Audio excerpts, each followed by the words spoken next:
Hey everyone, I'm Tarticate, and thank you so much for making your way over to my channel today. Since today is actually the first video for the channel, I thought we would start with something that is a bit more simple than what I typically have planned for the channel. So we're going to be building the house you see behind me here. It is actually built on a sunflower farm, so it is going to be really bright, really laid back, and pretty straightforward to build, so we should be able to get through it really quickly. So with that said, let's get right into it. So I like to start most of my builds with just a general frame. I think it helps me to get the shape down and just start planning the build in general. I never usually have a hard measurements for what I want to build. Like I don't have these like counted out because I'm terrible at that. But I just have an idea. You'll see though that I did start counting for doors and windows and stuff and had to readjust because I did want a single door instead of a double door, and I did have general ideas of where I wanted windows to be going into this. So I did adjust for those going in. And so those are things that, you know, I find helpful, but I'm not really consistent about doing that every single build. I did go for a pretty high contrast build here, like with the birch and dark oak spruce. I think it's spruce. It's probably spruce here. I tend to like high contrast builds. Not everybody does, but that's just my personal preference. So I tend to think it looks nicer, but that's just me.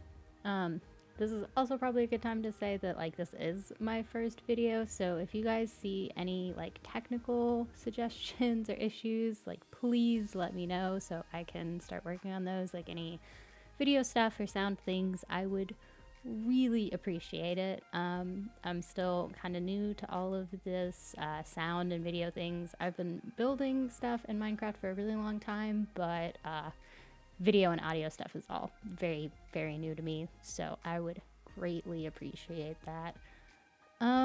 So now I'm just flying around, as you'll see me do a lot through this, to kind of just make sure I didn't miss anything. You'll see I missed the little end bits that I really like to do there, so just gonna add that in.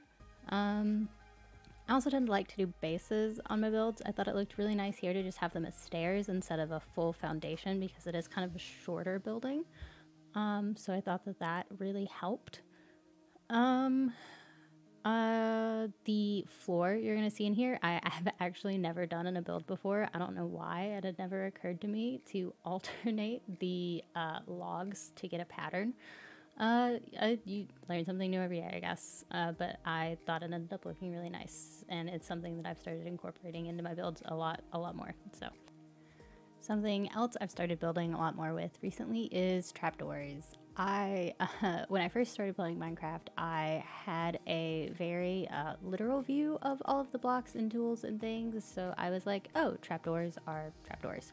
More recently, I have, my eyes have been opened, and trapdoors are floors and walls a lot more than they are actual trapdoors, and I highly recommend that to anybody looking to spice up their builds any. For the roof here, I really didn't want anything too intense or fancy, so it's just slabs, and I'll texture it here in a bit. I did try to go and light it up to make it survival friendly. I think it's just habit. I have mostly always played in survival, so that's just how I do things. So this is a good spot to talk about kind of goals that I have for the channel.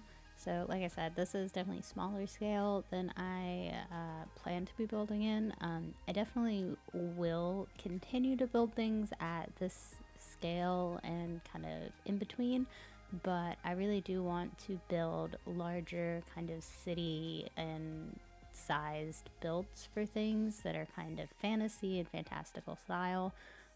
Like I said, I will keep building things at this scale, and I plan on working up to that. So the next build that I'm currently working on for the next video is more of like a large sized tavern, like D&D style. But I definitely want to keep in the fantasy realm just because it's what I'm the most comfortable with. I'm interested in getting into like steampunk and sci-fi, but I'm not as comfortable with it, so it'll probably be a minute before I get into any of that, but I'm definitely excited for it. But with that said, let me know what you guys want to see on the channel. I'm definitely open to what you guys want me to get into on here. I don't have hard set plans for anything, so for sure let me know what you guys want to see and what type of content you guys would be interested in. I'm also doing all of this in a time lapse with a voiceover because I hadn't got my mic in when I started doing all of these buildings and stuff. So the first few videos will definitely be structured this way, but let me know if you want to see more first person stuff later on. But getting back to the build, I'm just going through and adding some missing planks and stuff here just to add some more texture and stuff to the build. And getting to this little overhang here, I really liked the way it turned out. I think it's really cute. I think the campfires are such a good addition to the game as a whole. I think they just add so much texture to the build. So now I'm just kind of going around and just adding general life to the build, just little details and flowers, and I like to generally add a farm, at least of some kind, to all the builds to just kind of show that it's lived in some way. You'll see I kind of struggled with the water bits here. I don't always do things in the most efficient way, but it gets done eventually. I also added a chicken coop here to the side. I figured they're not going to have whoever's living here a big farm with a bunch of animals, but chickens are really easy to keep and they're cheap, so I thought it would be really simple for them. And so now getting here to the back, they are kind of out here in the middle of nowhere, so I figured they're not going to be doing much trading, and I didn't want to really call this like a starter house, but it is going to end up having all of the things that you would need for a starter house. So this is going to be like your smelting furnace-y area, like you would see in like a blacksmith. I really struggled here for like a quenching station, and then I couldn't get anything small enough, so I decided to just go with a cauldron water setup. And over here we just have like a little workbench where you can make all your tools and everything after your mining sessions and all of those kinds of things. Really just wanted it to be like someone's really self-sufficient that lives here, kind of in the plains area. So I realized I talk about them being self-sufficient and not trading much, as these two traveling merchants drove me absolutely nuts building this. Like, my god. So just ignore them. They don't trade much. They have garbage. I also, getting back to what I'm actually doing here, really like to do drapey vines and things. I really like plants and life and things, as I already said. So I think that empty wall over there is really helped by this growing vine of leaves here. And so I know this is not really like a grown-up area in the plains, but I just tend to think of it as it's like a cultivated garden-y type thing, so that the owners of this house intentionally wanted this like vined plant growing up their house, and that it's not something that's going to harm the wood in any way. So think of it as having like a grapevine or something going up. You're gonna see here I hardcore struggled with the outdoor seating. I think I'm still kind of getting the gist of furniture, but we're getting into a bit here that I find really satisfying to watch myself. So I'm just gonna stop talking and let you enjoy the music and watch it.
So coming back in here, I like to start most of my interior stuff in the kitchen, just because I cook a lot, so it tends to just be where I gravitate to in my builds as well. I am going to make a lot of probably controversial interior decorating choices, as you'll see here soon enough. That is just because with this build I didn't have a lot of just guidelines with it. I kind of just went with what I personally liked. It was kind of just a good way to get started. These are the way I like to have my house decorated and things. I like a lot of colors. I like a lot of different colors going together. Obviously, if you want to build something like this, do whatever you want. You could obviously build it however you want to. It's really not strict at all. And so in the living room here, I really just wanted it to feel kind of cozy and warm and just, you know, like the rest of the house is going to be, really. Nothing too fancy, just, you know, lived in. Upstairs here, I added different lofts and things. Again, more trapdoors. I think they're great for adding lofts and more storage and things of that nature. I definitely added an enchanting book setting things. I don't know if this is exactly the right amount for maximum efficiency, but I really liked the way it looked, so that was what I went for. Alright guys, well that is the sunflower house build. Thank you for watching this far. If you guys made it, we're about to get into some nice cinematic shots here so you can see these final details and the rest of the interior that's built. I just want to take a minute to thank all of you guys for making it here and let you guys know that I'm gonna try to upload videos every 2 weeks. And if you liked what you saw, I would really appreciate it if you liked, subscribed, if you want to see more, and just let me know if you guys have any feedback. I would really appreciate it. Thank you guys so much.